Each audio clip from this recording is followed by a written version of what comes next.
Deus decidiu abençoar você. Você ficará grávida e terá um filho, e você o chamará Jesus. Ele será um grande homem e será chamado Filho do Deus Altíssimo. O Senhor Deus dará a ele o trono do rei Davi. Ele reinará para sempre sobre Israel. Seu reino jamais terá fim. Mas como eu posso ter um filho? Eu sou virgem. O Espírito Santo virá sobre você, e o poder do Deus Altíssimo te envolverá com a sua sombra. Por isso, o menino nascido será santo, e ele será chamado o Filho de Deus. Maria, a sua prima Isabel, em idade avançada, está grávida. As pessoas diziam que ela era estéril, mas ela está no 6º mês de gravidez, porque nada é impossível para Deus.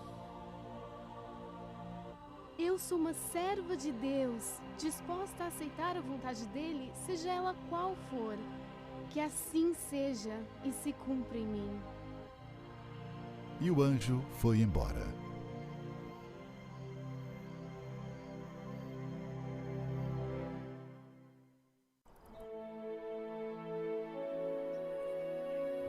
Naquele tempo, o imperador Augusto mandou uma ordem para todos os povos do império.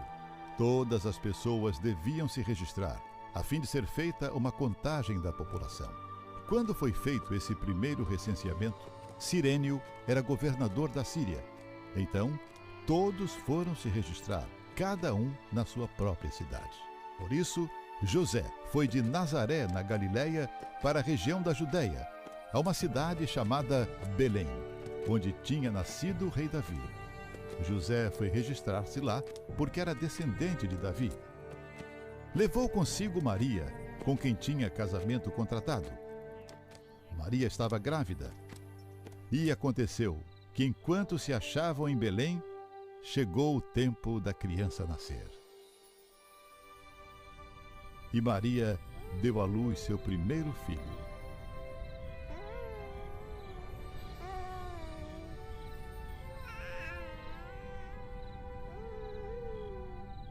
Enrolou o menino em panos e o deitou numa manjedoura, pois não havia lugar para eles na pensão.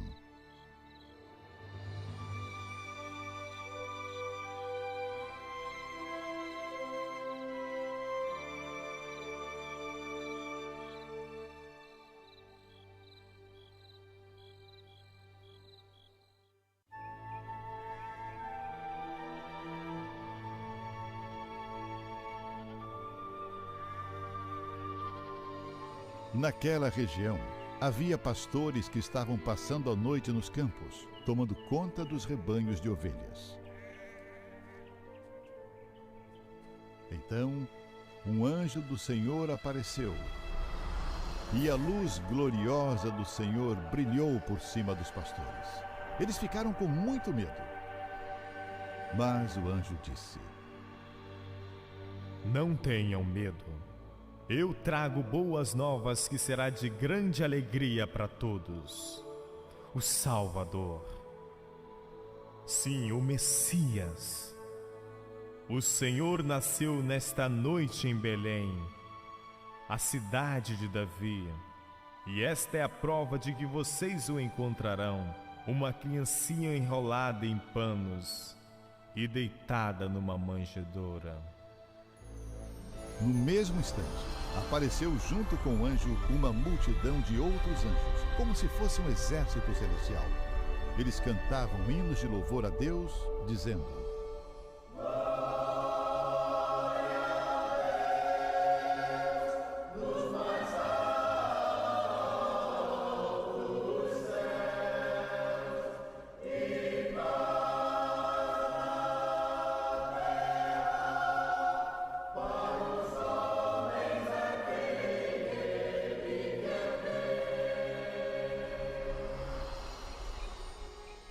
Quando os anjos voltaram para o céu, os pastores disseram uns aos outros: Então, vamos até Belém. Vamos ver esse acontecimento maravilhoso que o Senhor nos contou. Eles foram depressa e encontraram Maria e José. E viram o menino deitado na manjedoura.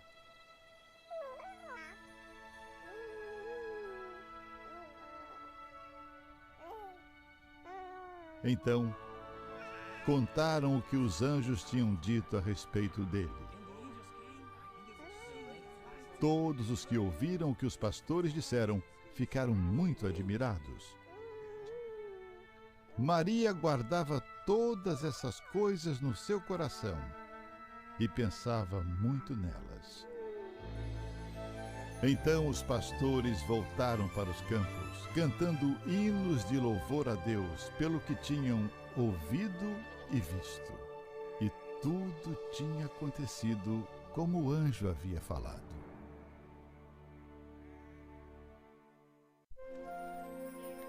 Naqueles dias, Jesus foi da Galileia até o Rio Jordão, a fim de ser batizado por João Batista.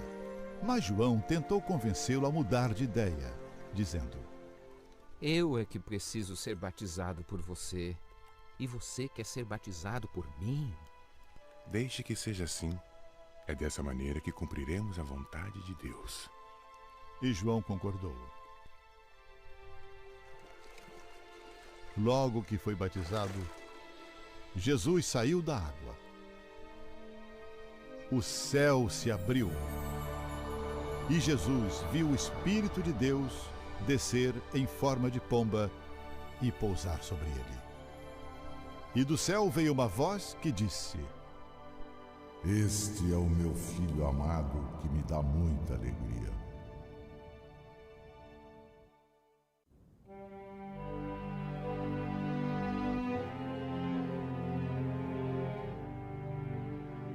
Jesus foi outra vez à sinagoga. Estava ali um homem que tinha uma das mãos aleijada. Estavam também na sinagoga algumas pessoas que queriam acusar Jesus de desobedecer à lei. Por isso ficaram espiando Jesus com atenção, para ver se ele ia curar o homem no sábado.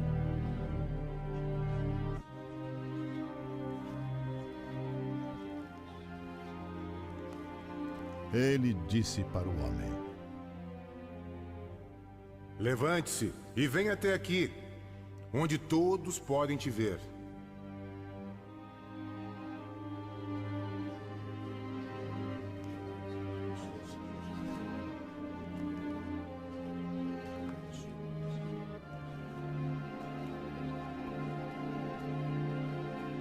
E perguntou aos outros: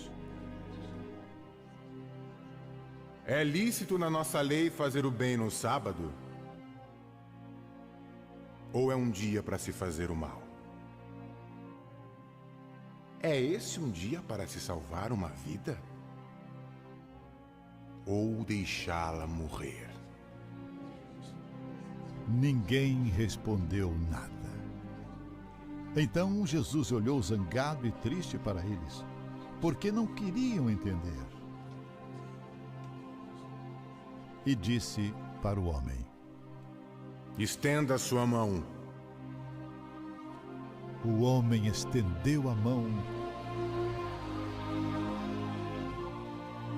e ela ficou boa. Logo depois, os fariseus saíram dali e, junto com as pessoas do partido de Herodes, começaram a fazer planos para matar Jesus.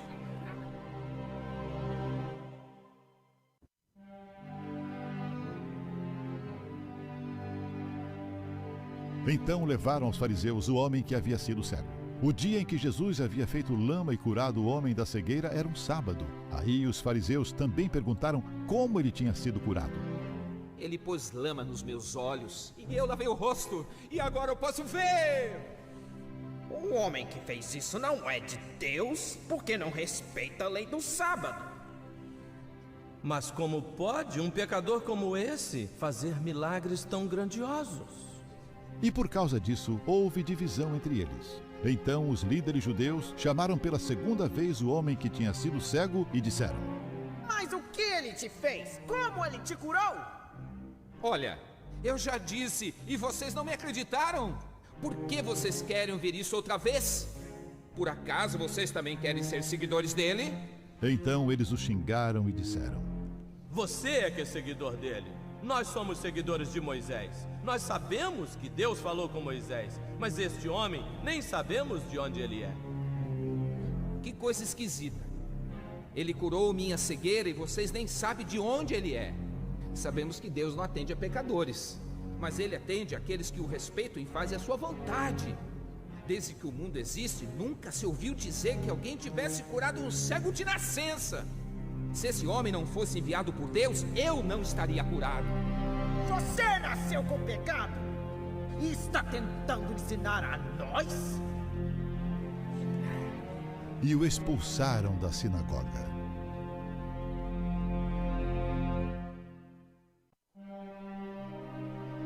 Jesus ficou sabendo que tinham expulsado o homem da sinagoga. Foi procurá-lo e, quando o encontrou, perguntou: Você crê no Filho do Homem? Quem é ele, Senhor? Para que eu creia? Você já ouviu. É ele quem está falando com você. Sim, Senhor. Eu creio. E se ajoelhou diante dele. Eu vim para esse mundo para julgá-lo. Eu vim para que os cegos pudessem ver e para mostrar para aqueles que pensam ver que eles são cegos.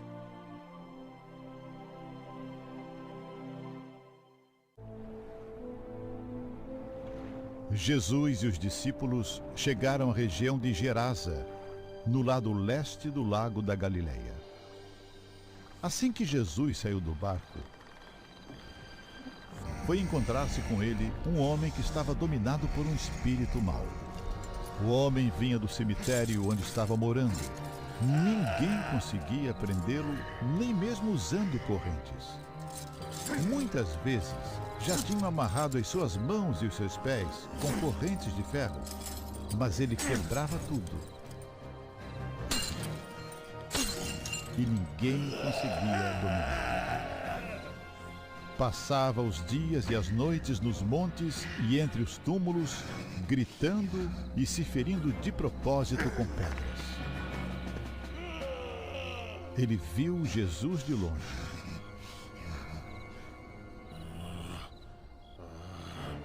Correu e caiu de joelhos diante dele.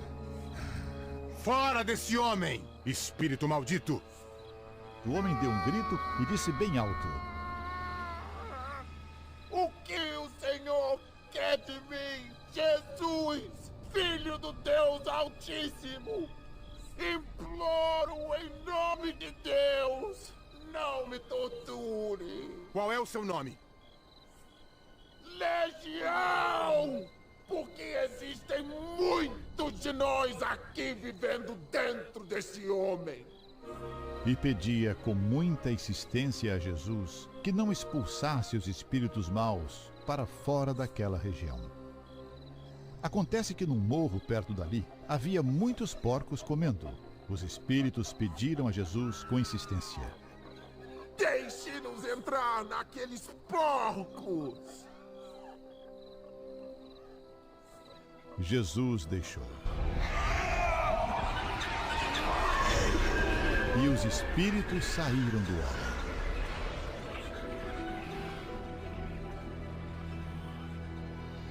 E entraram os porcos.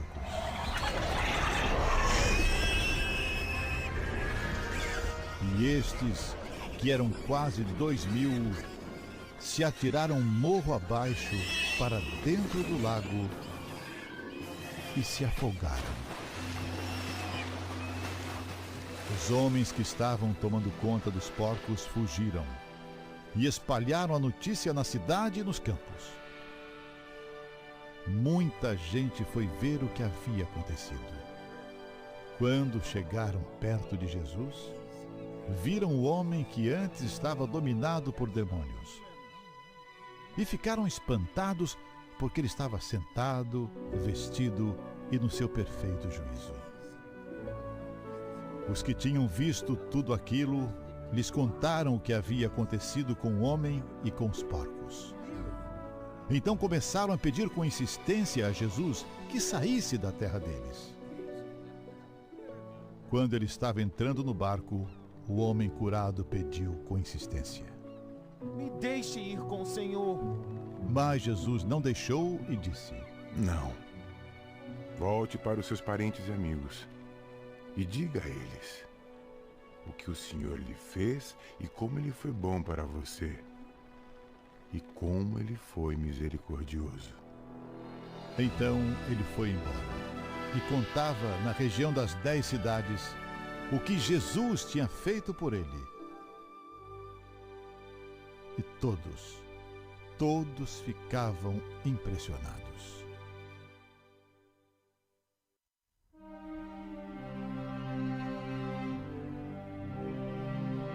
Quando chegou a hora, Jesus sentou-se à mesa com os apóstolos e lhes disse: Eu tenho esperado por esse momento com profundo desejo, ansioso por ceiar essa Páscoa com vocês, antes que o meu sofrimento comece. Pois eu digo a vocês que nunca comerei esta ceia até que eu coma o verdadeiro jantar que haverá no reino de Deus. Então Jesus pegou o cálice de vinho, deu graças a Deus e disse: Peguem isso e repartam entre vocês. Eu nunca mais beberei desse vinho novamente, até que chegue o reino de Deus. Depois, pegou o pão e deu graças a Deus. Em seguida, partiu o pão e o deu aos apóstolos, dizendo: Isto é o meu corpo, entregue por vocês. Façam isso em memória de mim. Depois do jantar, do mesmo modo, deu a eles o cálice de vinho, dizendo: Este é o cálice da nova aliança feito por Deus com seu povo. Aliança que é garantida pelo meu sangue derramado em favor de vocês. Mas agora vejam, sentado conosco à mesa, está aquele que irá me trair. Pois eu, o Filho do Homem, devo morrer da maneira como Deus planejou. Mas ai daquele que está traindo o Filho do Homem. Então os apóstolos começaram a perguntar uns aos outros quem seria o traidor. Tiveram uma forte discussão sobre qual deles deveria ser considerado o mais importante.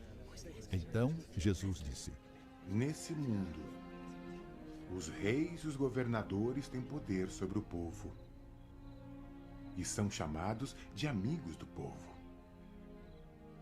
Mas entre vocês, o mais importante deve ser como o menos importante, e o líder deve ser como um servo. Quem é o mais importante? Quem está sentado à mesa ou quem está servindo? Entre vocês, eu sou como aquele que serve. Vocês têm estado sempre comigo nos meus sofrimentos. Por isso, assim como meu pai me confiou o governo em seu reino, eu também confio o governo a vocês, e vocês vão comer e beber à minha mesa no meu reino. E sentarão em tronos para julgar as 12 tribos de Israel.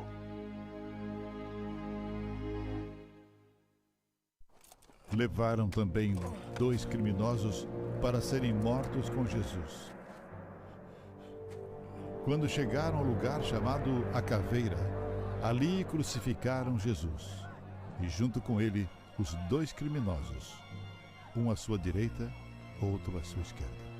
Então Jesus disse: Pai, perdoa essa gente.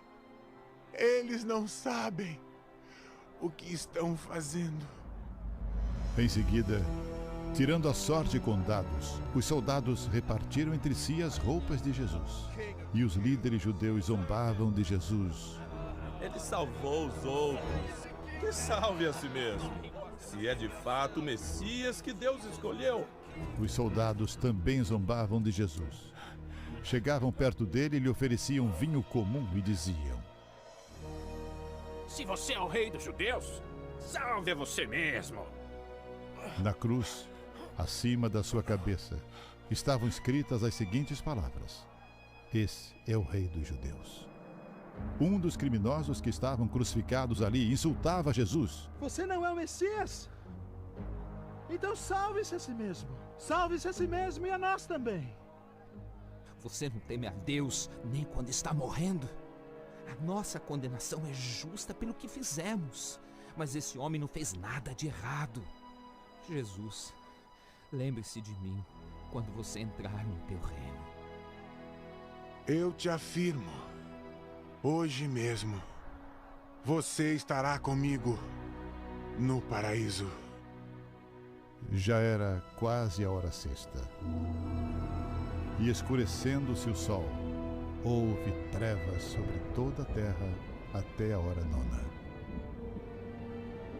Então Jesus clamou em voz alta: Pai, nas tuas mãos eu entrego o meu espírito.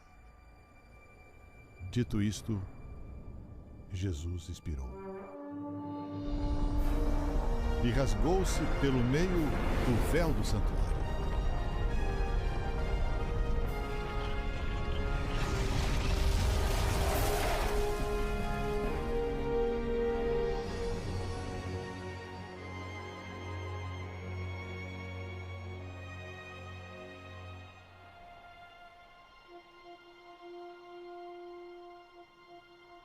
Vendo o centurião o que tinha acontecido, deu glória a Deus, dizendo: Verdadeiramente, este homem era justo.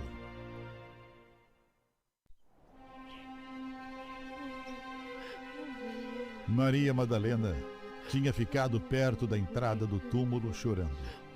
Enquanto chorava, olhou para dentro e viu 2 anjos vestidos de branco sentados onde tinha sido posto o corpo de Jesus. Um estava na cabeceira e o outro nos pés. Mulher, por que choras?